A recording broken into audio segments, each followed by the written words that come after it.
பருவ வயதில் நம்ம காதலிக்கிற பெண்ணோடு இருக்கிற நேரம் போகிறதே தெரியாதும்பாங்க, அந்த மாதிரி இருந்தது சார். ரொம்ப நன்றி சார்.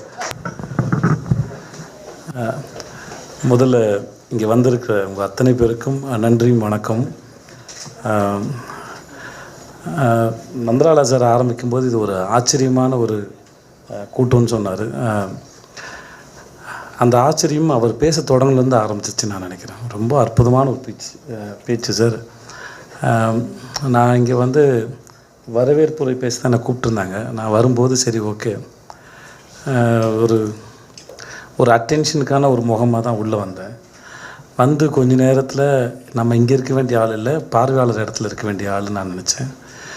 அப்புறம் நந்தால சார் பேச ஆரம்பித்து, அப்புறம் இஸ்ரா சார் பேச ஆரம்பிக்கும்போது நான் முடிவு பண்ணிட்டேன், நான் மாணவனாக மெல்ல மாறிக்கொண்டே இருக்கிறேங்கிற ஒரு தருணத்துக்கு போயிட்டேன். நான் அது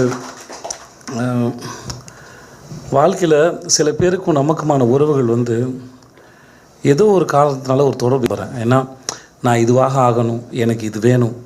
இப்போ சின்ன வயசில் அப்பாவோ உடன் பிறந்தவர்களோ நண்பர்களோ நம்ம விருப்பப்பட்டதை கேட்போம், நமக்காக அவங்களால முடிஞ்சதை வாங்கி கொடுப்பாங்க.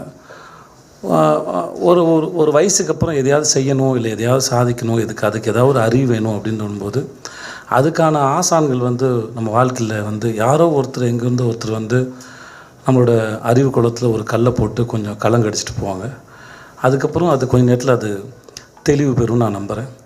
அப்படி என் வாழ்க்கையில் வந்த நிறைய ஆசான்கள் வந்து மிக முக்கியமானவர் வந்து திரு சீனு ராமசாமி.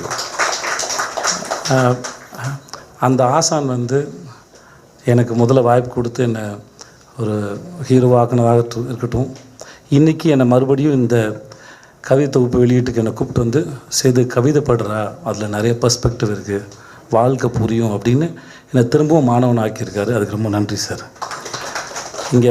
இங்கே கவிதை படித்தாக நான் படித்த போது எனக்கு சார் என் ஆஃபீஸ்க்கு வந்த போது வந்து எனக்கு கவிதை புரியலை, நிஜமாக புரியல. எனக்கு சரியாக படிக்க தெரில, எனக்கு சரியாக பார்க்க தெரிலங்கிறத நீங்கள் 2 பேரும் எனக்கு ரொம்ப அழகாக பாடம் எடுத்தீங்க.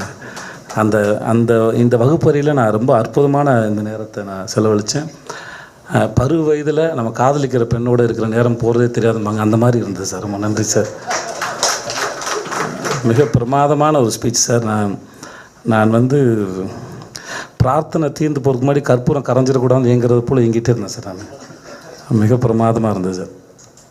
ஒருத்தர் படிக்கும்போது பட்ஜெட்டை சொல்கிறாரு, மல்யுத்த வீராங்கனையை மேற்கோள் காட்டி பேசுகிறாரு, சமகாலத்தோடு பேசுகிறாரு, முன்னாடி போகிறாரு நந்தலாலா சார். எஸ்ரா சார் பேசும்போது அப்படியே கவிதையை எடுத்துகிட்டு பின்னாடி போகிறார், சங்க காலத்துக்கு போயிடுறாரு. ஸோ இந்த டைம் ட்ராவல் இருக்கு இல்லையா, இது என் கண் முன்னாடி நிகழ்கிறத நான் பார்த்துக்கிட்டே இருக்கிறேன். ரொம்ப அற்புதமாக இருந்தது. ஒரு விஷயம் வந்து அது புரியும் போது நான் நம்புவேன். என் நண்பர் ஒருத்தர் மணியன் சொன்னதான் நினைக்கிறேன், இப்போ மூளைங்கிறது ஒரு மிகப்பெரிய இந்த உலகத்தை போல் இருக்க இடம்னு வச்சுக்கிட்டிங்கன்னா, நம்ம பயன்படுத்துகிற இடத்துல மட்டும் நம்ம விவசாயம் பண்ணணும்னு வச்சுக்கோங்களேன். நீங்கள் படிக்க உலகம் புரிய நீங்கள் அந்த இடத்த பெருக்கிக்கிட்டே போகிறீங்கன்னு சொன்னாங்க. இன்றைக்கி அந்த மூலையில் விவசாயம் பண்ணுறதுக்கும் இடத்த பிடிக்கிறதுக்குமான ஒரு பெரிய ஆர்வத்தை இந்த கூட்டம் வந்து எனக்கு ஏற்படுத்தி கொடுத்ததுக்கு ரொம்ப ரொம்ப ரொம்ப நன்றி. இதில் வந்து நான் சில கவிதைகள் புரிஞ்சது, ரசித்தேன். சிலது ஏன் இப்படி எழுதியிருக்காரு அப்படின்றது. இப்போ நான் படிச்சுட்டு நான் ரொம்ப நேரம் கேள்வி கேட்டு புரிஞ்சுக்கணுமான்ற ஒரு கேள்வி எனக்கு இருந்தது. நல்லா இருந்தது சார், கேட்டுக்கலாம். ஸோ ஆனால் அது எளிமையாக தான் இருக்குது. நான் அதை எளிமையாக பார்க்கலன்றது தெரிஞ்சது. எனக்கு அந்த உப்பு வியாபாரியோட அந்த ஒரு தெருவின் மௌனத்தை கலைச்சி அந்த உப்பு வியாபாரியோட கவிதை வந்து எனக்கு ரொம்ப பிடிச்சி. எனக்கு சின்ன வயசில் ஒரு தள்ளு வண்டியில் முதுகில் இவ்வளோ பெரிய கட்டி வச்சுக்கிட்டு வெள்ளை பனின்னு ஒரு ப்ளூ கலர் கட்டம் போட்டு லுங்கியும் கட்டிக்கிட்டு ஒரு பெரிய மூட்டையில் உப்பு விற்றுட்டு போய் எங்கள் ஊரில் நான் பார்த்துருக்கேன். அப்போது உப்பு வந்து 1 கிலோ வந்து ₹1.50 வந்தது. எனக்கு அந்த சின்ன வயசில் ஒரு கேள்வி இருந்தது, இவ்வளோ பெரிய மூட்டை விற்றாலும் அவருக்கு ஒரு 15-20 ரூபா கூட தேராது, இதை வியாபாரம் பண்ணிகிட்டு இருக்காரு அப்படின்னு நான் அன்றைக்கி யோசிச்சிருக்கேன். ஆனால் இவர் சார் சொன்ன மாதிரி எல்லாரும் வேலைக்கு போனதுக்கப்புறம் அந்த தெருவே அமைதியாக இருக்கிற அந்த இடத்துல ஒரு உப்பு வியாபாரியோட அந்த ஒரு வருகை வந்து அந்த தெருவை இப்படி கலைச்சதுன்னு அந்த விஷுவலை வந்து ரொம்ப அழகாக க்ரியேட் பண்ணி நிறைய கவிதைகள் வந்து பார்க்குறது போல் இருந்தது சார். நேரடியாக ஒரு பெரிய காட்சியை, ஒரு அழகிய ஒரு நிஜமாக ஒரு ஃபோட்டோகிராஃபை பார்த்தது போல் ஒரு பெரிய இதுவாக இருந்தது. ஒரு பெரிய தூண்டுற விதமாக இருந்தது சார். ஞாபகங்களை கூட்டு போகிற மாதிரி இருந்தது. முக்கியமாக எளிய மனிதர்களை பற்றி பேசும்போது எஸ்ரா சார் சொன்னார், நீங்கள் சொன்னது தெரியல, அது